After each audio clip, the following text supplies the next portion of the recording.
Ibu, saudara-saudari yang dikasihi Tuhan, salam damai Tuhan yang memberkati kita semua.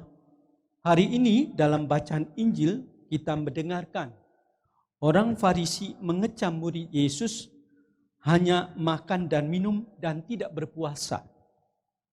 Tidak seperti murid orang Farisi dan ahli Taurat dan murid Yohanes yang berpuasa.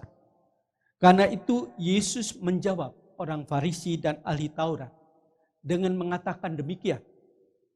Dapatkah sahabat mempelai disuruh puasa selagi mempelai itu bersama-sama mereka? Sang mempelai yang dimaksud Yesus itu adalah Yesus sendiri yang ada bersama dengan para murid. Sehingga tidak perlu berpuasa. Para murid telah diperbaharui oleh Yesus. Itu berarti menjadi manusia baru atau menjadi anak Allah kalau kita bersama Yesus.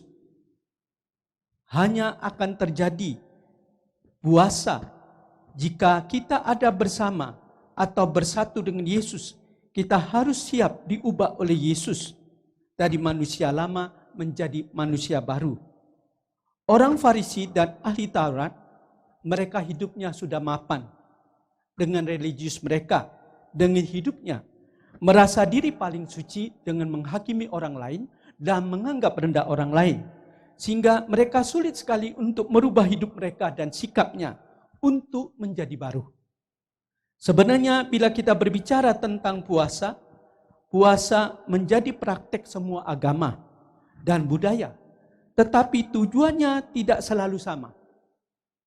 Bila saya mau memimpin retret, saya mencoba mengambil kesempatan untuk berpuasa supaya dapat mengarahkan batin saya, hati dan pikiran saya kepada Tuhan agar retret berjalan sesuai dengan kehendak Roh Kudus.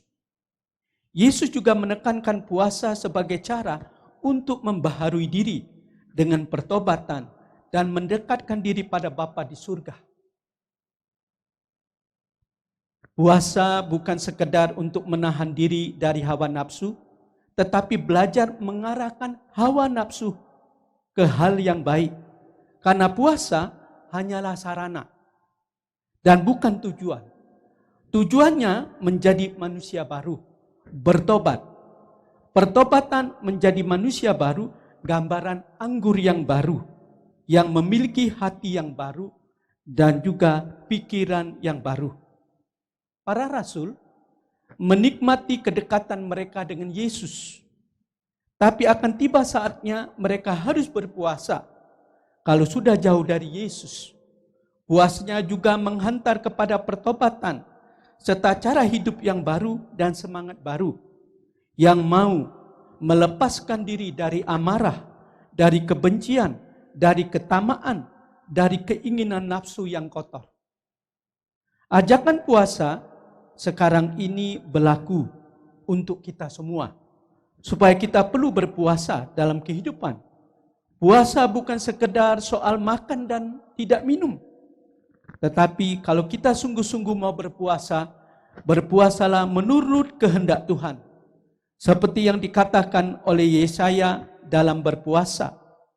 Dengan puasa supaya engkau membuka belenggu kelaliman dan melepaskan tali-tali kuk, supaya engkau memerdekakan orang-orang yang teraniaya dan mematahkan setiap kuk, supaya engkau memecahkan rotimu bagi orang lain, bagi orang yang lapar, membawa makanan ke orang miskin yang tidak punya rumah, dan apabila engkau melihat orang telanjang, supaya engkau memberi pakaian, dan tidak sembunyikan dirimu terhadap saudaramu yang kesusahan. Kata-kata ini pada zaman Yesaya sudah lama didengungkan. Kita berusaha mencari waktu untuk selalu puasa dalam hidup kita. Kapan saya di mana saja kita dapat berpuasa? Puasa untuk marah. Puasa untuk menghakimi orang lain. Puasa untuk egois. Mau peduli terhadap orang lain. Puasa untuk sombong, untuk berusaha, untuk rendah hati, bukan rendah diri. Mengapa dalam hidup kita perlu doa dan puasa? Ini penting bagi kita. Karena mengikuti Yesus sendiri, Yesus memberikan contoh kepada kita berdoa dan berpuasa. Sebelum ia melayani, Yesus dibaptis di Sungai Yordan.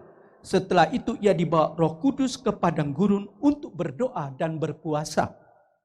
Saya percaya kita umat Tuhan yang merendahkan hati di hadapan Tuhan, dengan puasa dan doa, saudara akan alami perbedaan yang nyata dalam hidup saudara.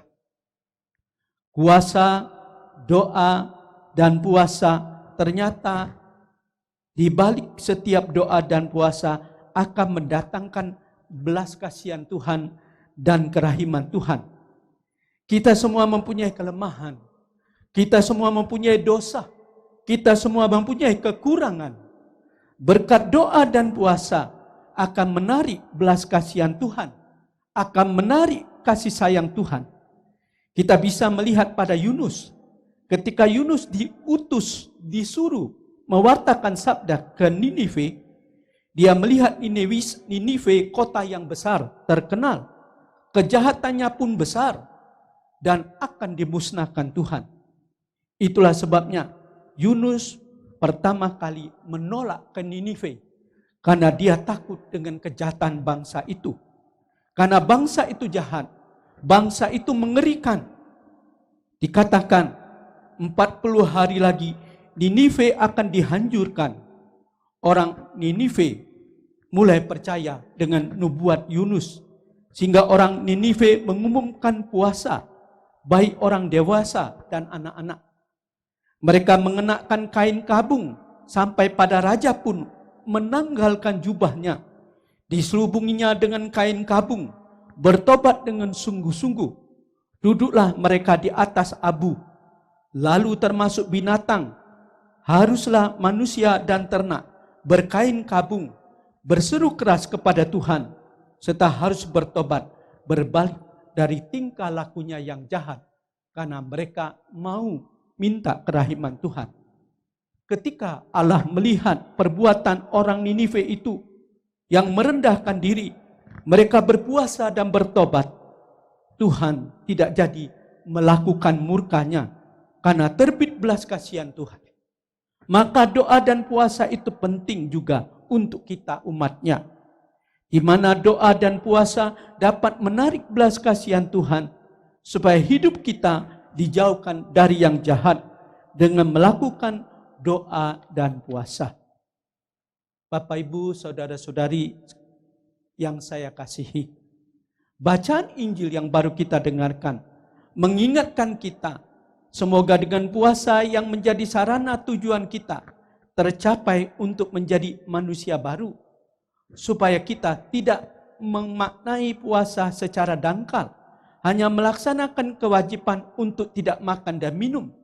Bagi Yesus, puasa artinya bermuara pada pertobatan yang keluar dari hati dan harus tampak dalam perubahan cara hidup, cara berperilaku, cara bertutur kata, dan cara bertindak. Berpuasa juga ajakan lebih untuk semakin peduli kepada orang lain sebagai buah dari pertobatan yang artinya sungguh-sungguh berubah menjadi manusia baru, sehingga hidup rohani kita hari demi hari semakin bertumbuh. Terima kasih kepada Tuhan yang senantiasa selalu ada bersama dengan kita walaupun kita di dalam dosa, di setiap kehidupan, yang selalu mengerti keadaan kita yang mau berubah, meski terkadang sulit rasanya untuk menjadi baik dalam hidup yang mengikuti teladan Tuhan Yesus Kristus. Namun Tuhan itu jauh lebih setia kepada kita. Ia selalu membukakan tangannya, memperhatikan apa yang kita butuhkan. Bapak, Ibu, saudara-saudari yang dikasihi Tuhan, mari di dalam perayaan Ekaristi ini, di dalam COVID-19 ini, begitu banyak orang yang ketakutan, begitu orang yang mengalami paranoid, begitu banyak orang yang cemas. Tapi saudara-saudara, kita tidak menganggap enteng COVID-19.